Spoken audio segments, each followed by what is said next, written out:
कोरापुट जिला दशमनपुर ब्लॉक अंतर्गत गिरली गुमा पंचायत सदर महकुमा स्थित सुभाष चंद्र बोस छात्री निवास तथा 100 शज्या विशिष्ट हॉस्टेल रे रहुथिबा 5 जन छात्री विभिन्न स्वास्थ्य समस्या नहीं गत मंगलवार संध्यारे डाक्तरखाना रे भर्ती होइथिले।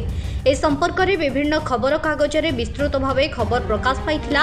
एहार प्रभाव में आज जिला शिक्षा अधिकारी प्रशांत कुमार महांती, जिला मंगल संप्रसारण अधिकारी सुनील कुमार तांडी, ब्लॉक गोष्ठी शिक्षा अधिकारी दया सिंधु बाघ प्रमुख गस्त करी हॉस्टेल स्थिति अनुध्यान करथिले एवं छात्री मानकु खाइबा रहिबा संपर्क में तन्न तन्न करी पचारि बुझिथिले।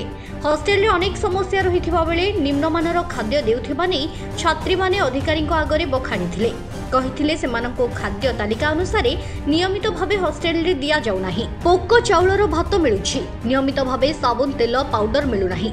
हॉस्टेल रे पाइखानार सुविधा नाही। प्रतिदिन बाहर शौच पई छात्री माने जाउथिबा अभियोग करिथिले। छात्री मानक एभली संगीन अभियोग परे प्रधान शिक्षक निराकार खटुआ एवं हॉस्टेल दायित्व रे बुलुथिबा सुपरिटेंडेंट रमामणि खोसलांको उपरे डीओ विरक्ति प्रकाश करथिले एवं दायित्वहीन कार्य जोगु दुई जनक विरोध रे कार्यानुष्ठान नियाजिबो बोली कड़ा चेतावनी दैथिले।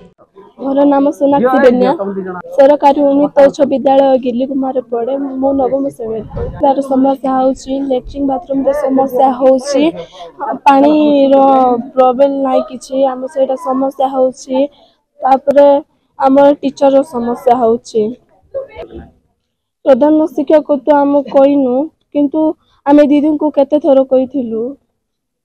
आमे दीदी को कहलारु से अनुसार पैसा आसु ना, एटा माना सिल्टू मारा हिची कहले। आमे जा आमे खाइबा विषय कहिलु, हमर रुसाई घर विषय, तापर वॉचमैन को घर, लैट्रिन बाथरूम विषय कहिलु। सर घर तो एते जल्दी हेबो नै, किंतु आस्ते आस्ते हेबो। जुटा छोट जिंस आमे जल्दी करबा को चेष्टा करबो कहले। 6 जन खंडे गले आर बाकी सब देह भल नथिला पाई धरवा पे जाई।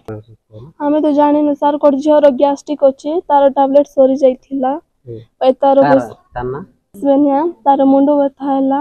और गोटे झियो तार हाथ रे कोन कोन बाहर अछि पुंडा से कहि बथ। और गोटे झर आखी बथा और मुंडो बथा बोली कहला।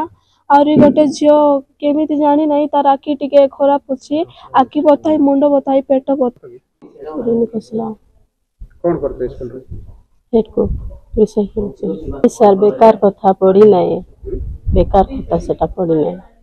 सेंती कोइबो बोली सेंती कंप्लेन करू छंती। असुस्थ मेंटल छंती आ चार जण नाही सर अछंती तो से मेडिकल रे नाही। कारण को गोटे शिल्पा सेटी रो आका से शिल्पा रो आका इंती गोड़ बथा हैला, सेटा आका जानि छ सर। से झमानर मुंडो बथा के सेटा हैला बोली कहले सर। नाही झिटिपिटी पड़ी नाही। पूर्व केबे भी करते एटा मिछ सर। से कंप्लेन करबो बोली कहउछंती, सेटा हैरान करबा पाए। गतकाली किछि 6 जन पिला असुस्थ होई जाइथिले। से माने हॉस्पिटलाइज हेइथिले, 10 मिनट हॉस्पिटल रे एडमिट थिले। किंतु आज जहा डॉक्टर रिपोर्ट देइजंती पिला माने सुस्थ अछन। पिला मानकर सेमि किछि फूड कारण खाद्य खाइबा कारण हेइ नाही। से माने अंतर मुंडो बुलेइछि। कोडी दिटा पिला को ज्वर हेइथिला, सेदिन पिला टिके असुस्थ होई जाइथिले। आउ कि ठीक समय पानी पी नाही, जो पई पिला कर किछि पिला को मुंडो बुलौथिला। किंतु वर्तमान सुस्थ अछन, माने हॉस्टेल अछन। आमे पिला को सहित इंटरेक्ट करलु। सेठी जो 100 पिला जे पिला रहउछन्ती अर्बन डेवलपमेंट हॉस्टेल, आमे देखिलु सेठी मिस मैनेजमेंट होउछि। पिला को मेनू अनुसार खाइबा दिया जाउ नै, तथा तांकर जो पिला मानकर बेसिक रिक्वायरमेंट दिया जाय सप्लाई करा दे, सेउडा भी ठीक टाइम से दिया जाउ नै। तो सेटा आमे जी जाइत्र छिले तांको हटे दी आउ पुनी तांको नारे बे सपोज करा होउछि। प्लस जिला मान जिमिति मेनू अनुसार खाइबा खाद्य खाइबे, प्लस तांको जहा जहा रिक्वायरमेंट सबुडा टाइमली पाइबे, सेउडा पुरे आमे एंसर करू। तो हेडमास्टर को नबो। दशमनपुर ब्लॉक रु हाबिल डोंगरी को रिपोर्ट, फोकस प्लस।